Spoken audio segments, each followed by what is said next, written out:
दोस्तों, अगर आप वर्किंग हैं और अचानक से कभी आपके घर कुछ मेहमान आने वाले हों जो कि 1 या 2 दिन या 3 दिन रुकेंगे, तो अचानक से हौच-पौच सी हो जाती है कि क्या बनाएँगे, कैसे अरेंजमेंट करेंगे, क्या-क्या करेंगे हम और ठीक से हो पाएगा कि नहीं, ये सारी बातें हमारे दिमाग में कहीं न कहीं आ ही जाती हैं। और कई बारी तो सिचुएशन ऐसी हो जाती है जब आप अकेले करने वाले हैं, तो पैनिक वाली सिचुएशन भी हो जाती है। तो ऐसी सिचुएशन ना हो उसके लिए वैसे तो आजकल ज़्यादातर मेहमान बता कर के ही आते हैं, लेकिन कभी-कभी होता है कि आपको कम से कम 1 या 2 घंटे का ही नोटिफ़िकेशन मिलता है, तो ऐसे में क्या-क्या किया जाए?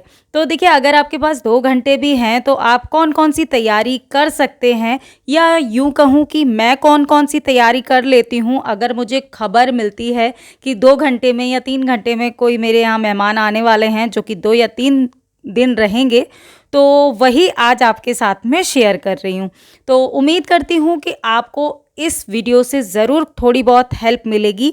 अगर वीडियो कहीं पर भी अच्छा लगे तो लाइक ज़रूर कर दीजिएगा। चलिए वीडियो शुरू करते हैं। देखिए, किसी गेस्ट के आने पर उनके वेलकम के लिए हमें कुछ चीज़ों का ख्याल रखना होता है जो कि बेसिक सी हैं, जैसे कि वो कहाँ ठहरेंगे, यानी कि घर में कौन सा रूम उनको दिया जाएगा, उनके रुकने की व्यवस्था यानी कि एक रूम उनके लिए सेपरेट किया जाए, उनको कौन सी बेडशीट, टॉप शीट वगैरह देंगे या कौन सी मतलब किस तरीके से रूम को डेकोरेट किया जाएगा। दूसरा आता है खाना, तीसरा आता है उनका लगेज कौन सी जगह पर रखा जाएगा, और चौथा ये होता है कि उनको अगर आपको टाइम स्पेंड तो उनके साथ में करना ही होगा, तो ऐसी क्या तैयारी कर लें जिससे कि हमें थोड़ा-सा रिलैक्स मिल जाए या हमारा काम जो है वो झटपट से हो जाए, हमारा ज़्यादातर टाइम ना हो।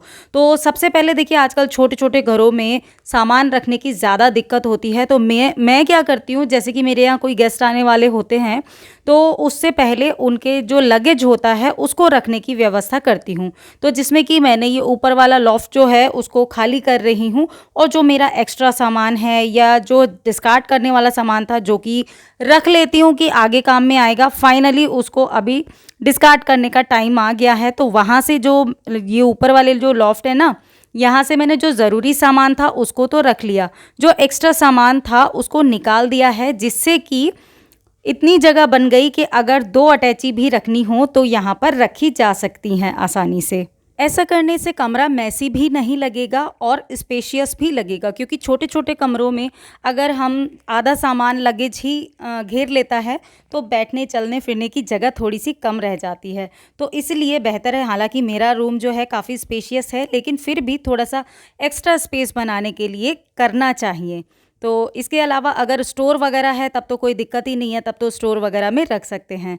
चलिए, दूसरा काम आ जाता है थोड़ा-सा घर का डेकोरेशन, जो कि कभी भी किसी के भी आने पर थोड़ा-सा चेंज कर देते हैं तो घर का पुराने घर का ही नया-सा लुक निकल कर के आ जाता है। तो उसके लिए मैं क्या करती हूँ कि जितना भी मेरे लिविंग एरिया है उसके कुशन वगैरह चेंज कर देती हूँ, सोफ़ा थ्रो वगैरह चेंज कर देती हूँ। इसके अलावा थोड़ा-सा कॉफ़ी टेबल का जो डेकोर है उसको चेंज कर देती हूँ। डाइनिंग टेबल का जो रनर वगैरह है उसको थोड़ा-सा मैं अच्छे से क्लीन करके, चेंज करके, थोड़ा-सा उसकी क्रॉकरी, कटलरी वगैरह जो भी होती है वो सब चेंज कर देती हूँ। इससे थोड़ा-सा डाइनिंग स्पेस जो है वो थोड़ा-सा नया लुक आ जाता है।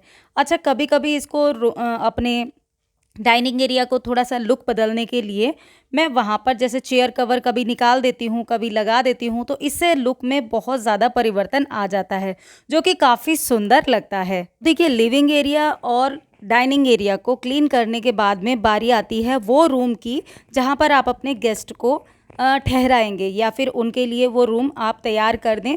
तो उसके लिए जैसे कि बेडशीट वगैरह चेंज करना है, टॉप शीट या ब्लैंकेट या जो भी उनको आपको देना है ओढ़ने के लिए, वो ज़रूर रख लें निकाल कर के। कितने लोग हैं उसके हिसाब से उतने ही ब्लैंकेट या थ्रो या जो भी आप चीज़ यूज़ करते हैं, टॉप शीट वगैरह, तो वो सारी चीज़ें निकाल कर के रख दें। एक रूम को वेलकमिंग लुक देने के लिए अगर आप उसको थोड़ा-सा ही डेकोरेट कर देते हैं, चाहे तो बेडशीट चेंज करके कुशन, कवर, थ्रो वगैरह से अगर डेकोरेट कर देते हैं, तो भी वो रूम का लुक काफ़ी अच्छा लगता है और वो नीट एंड क्लीन लगता है। कोशिश कीजिए कि अगर उसकी सफाई नहीं हुई है तो सफाई ज़रूर से कर दें।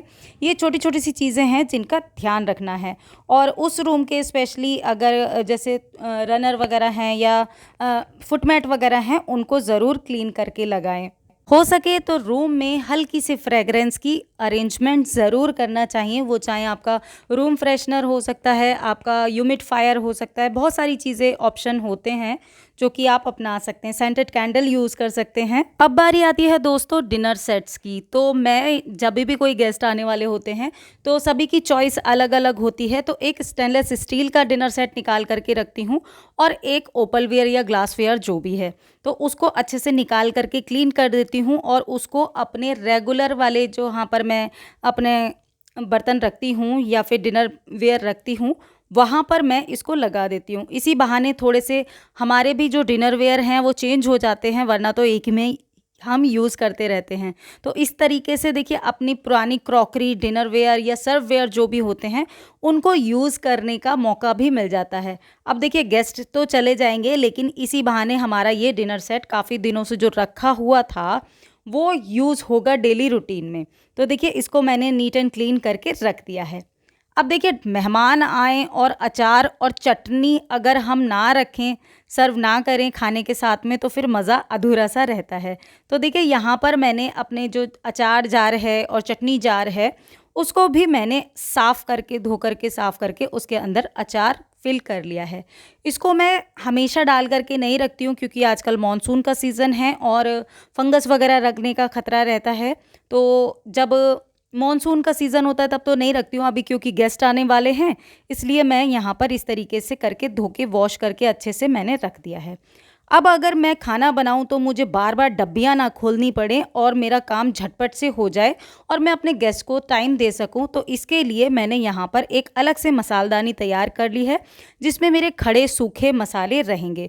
जिससे कि एक डब्बा उठाया और मेरे सारे खड़े सूखे मसाले एक ही जगह मिल जाएँगे, तो मुझे ढूँढना नहीं पड़ेगा। हालाँकि इसमें अभी डब्बे कम हैं, तो मसाले पूरे आए नहीं, लेकिन फिर भी चलिए 1-2 डब्बी तो हम खोल ही सकते हैं, ढूँढ ही सकते हैं। लेकिन कोशिश ये होनी चाहिए कि 2 से 3 मसालेदानी जो भी आप अलग-अलग तरीके की यूज़ करते हैं, वो पहले से तैयार करके रख दें। और ये कुछ काम ऐसे हैं जो कि मैं हमेशा करती ही करती हूँ, आप सबके साथ में आज शेयर कर रही हूँ।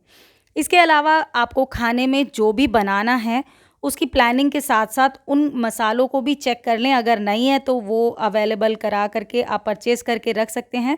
जैसे कि मेरे गेस्ट के लिए मैंने सोचा एक दिन बिरयानी बनाऊँगी, तो बिरयानी मसाला मैंने यहाँ पर ओपन करके पैकेट रख दिया है और इसके अंदर एक मैंने इस तरीके से कार्डबोर्ड का जो पैकेट के ऊपर लिखा होता है ना, वही डाल दिया है, जिससे कि मुझे आसानी रहे ढूँढने में। और ये आ गए मेरे सारे खड़े मसाले, जो सूखे मसाले होते हैं, जो तड़का वगैरह लगाने के काम में आते हैं, उनको भी इस तरीके से रख देंगे, तो आपको तड़का लगाने में आसानी रहेगी। अब इसके बाद में अगर आप स्मूदी वगैरह बनाते हैं, बच्चे भी आते हैं, अगर आपके गेस्ट के साथ में बच्चे वगैरह हैं, तो उनके लिए जैसे स्मूदी वगैरह बनाते हैं, शेक वगैरह बनाते हैं, तो उसकी भी अरेंजमेंट करके पहले से तैयारी रखें। जैसे कि मैंने डेट्स की स्मूदी आप सबके साथ में भी शेयर की थी, वो बना कर के रखूँगी, इसलिए मैंने यहाँ पर पूरी ये तैयारी कर दी है। अब अगर आपके गेस्ट को टूथपिक, एक्स्ट्रा सॉल्ट और पेपर की ज़रूरत है, तो उसके लिए भी अलग से एक सॉल्ट एंड पेपर जो होल्डर होता है, उसमें मैं जो डब्बियाँ हैं, उसकी डब्बियाँ क्लीन करके रख रही हूँ। सॉल्ट एंड पेपर अभी नहीं रखूँगी, क्योंकि आजकल मॉइस्चर है। अगर जिस दिन गेस्ट आते हैं, उसी दिन मैं इसको रखूँगी। अब जैसे कोई भी रेसिपी वगैरह बनानी है, तो उसके लिए काली मिर्च की ज़रूरत है या सॉल्ट पेपर वगैरह की ज़रूरत है, वो सभी सामान रिफ़िल करके रख रही हूँ। और जैसे कि आजकल ट्रेंड भी है और हेल्थ के लिए भी अच्छा है, ग्रीन टी, जो कि आजकल हर कोई पसंद करता है, तो ग्रीन टी के एक्स्ट्रा सैशे और हनी वगैरह जो भी है, ये सब मैंने अलग से पहले रिफ़िल करके रख दिया है डब्बियों को वॉश करके।